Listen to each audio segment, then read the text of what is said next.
Hello, so we're going to do something a little bit different for this tutorial. What I've got for you is a snippet from a Finish More Music Live Masterclass, and it's just a question that comes up a lot, which is around mid-side processing and particularly around how we can use that inside of an EQ. So that's what this is going to cover for you. I thought it'd be really useful information, and I want to give you a couple of little pointers first.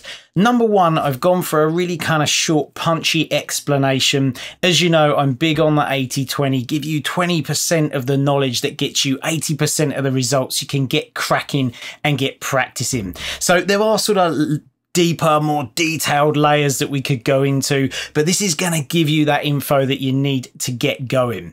The second thing, I'm doing a demonstration on a full track, but I just want to put it out there right now that this works. Mid-side processing will work on single sounds, on your buses, like your drum buses or your synths, those kind of things. Absolutely fine. And then the final thing is to always use your ears. So when we're messing with mid-side processing, particularly the sides, it can sometimes boost things that are phasey. It can affect other instruments. Things can start to go missing. So this is one of those things where you've got the graphic display in front of you, but don't be fooled by that. Always use your ears as the final judge. So that's all. I hope you enjoy the video. Take care and let me know how you get on in the comments. So basically what happens is when your sound goes into a mid-side processor, it just changes the way that it splits the information up into two different channels. So rather than left and right, it creates mid and side. So mid, the easiest way for you to think about this is that mid is everything that is the same on the left and right. So it's like the mono signal that you hear coming straight down the middle at you. So when you've got a kick drum that's in mono, right, it sounds like it's coming right down the center between your speakers. The reality is it's not. The exact same is coming out of each one, identical at any given millisecond, but it gives the impression that it's coming down the middle. That's the mid. So all of that information is the mid. Everything that is left, everything that is different, is the stereo. Okay, so that is what we hear as being the stuff on the sides.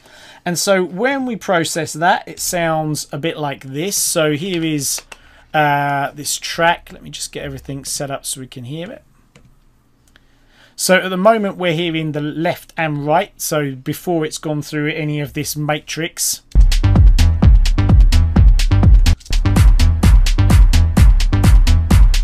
Now if I want to make this mono, I can just come in and put the mid-side balance to 100 M. And what you'll note if I flip this over is we look at the meters here. See how they're identical, right? So that is the mono side of the signal, the same on the left and the right. Now, if I go the other way, it takes all of that out and it just leaves what is left. So this is the stereo signal.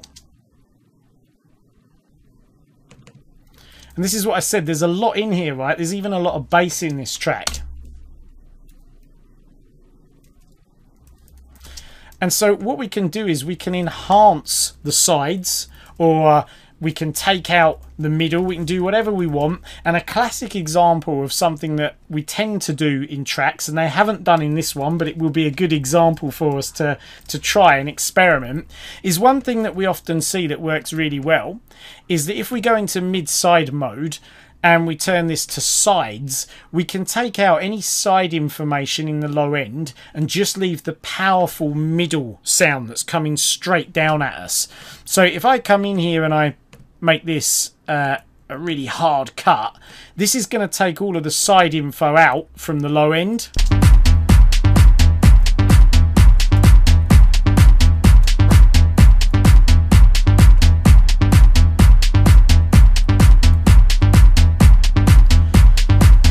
So if you're listening to this with headphones on, for example, at the moment, you should hear, if they're decent headphones, particularly with the low end, that there's a big kind of wide image in the low end that goes missing.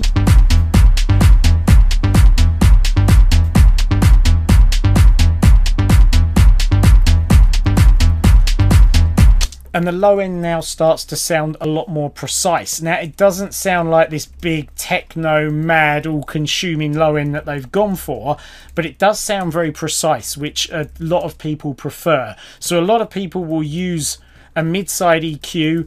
This is no different to what you find in a lot of these stereo tools. Exactly the same deal, where they've, in fact, even Utility has this very function. If I click upgrade, there's a bass mono, right? And all that's doing is exactly the same. As I turn that up, we've got a low cut in the background doing this.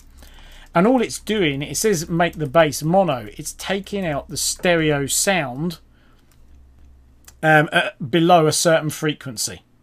And in fact, we can, if we turn that off,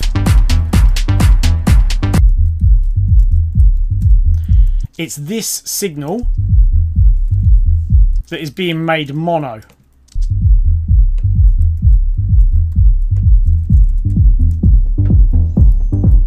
So that will make everything under 500 Hertz, give or take, because remember, it's going to have a curve. It won't be a brick wall shape. Everything under there, it's taken the sides out to make it mono and sound more precise. And so that's one trick that gets used a lot. Another one is that you can actually make the track, usually we do it in the sort of top end. We could use something like a shelf, for example. We might want to come in and sort of boost the side information at the top so that it feels like it's kind of coming around the listener's head that little bit more. So this can work really nicely as well.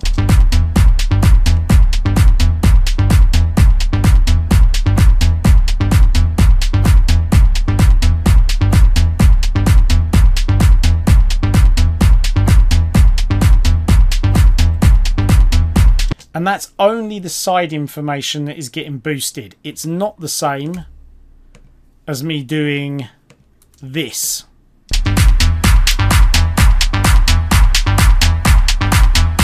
Notice how that sounded different? When I'm in stereo mode, I'm boosting all of the signal, everything.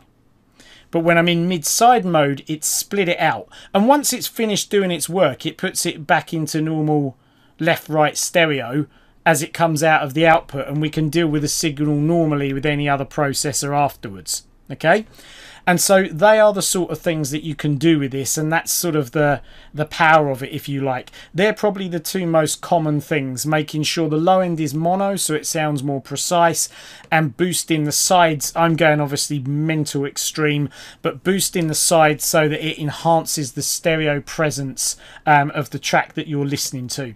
And we normally do that little bit higher up. Okay, so I hope you enjoyed the tutorial. If you're really into these short, punchy, actionable tips, then make sure you download your free copy of 101 Ableton Tips for House and Techno Music Producers. You can find the link underneath the video. It's full of everything from tips on drums to bass to workflow arrangement, mixdown hacks. Super cool, beautiful ebook, and you can grab your copy right now. Take care, and I'll speak to you next time.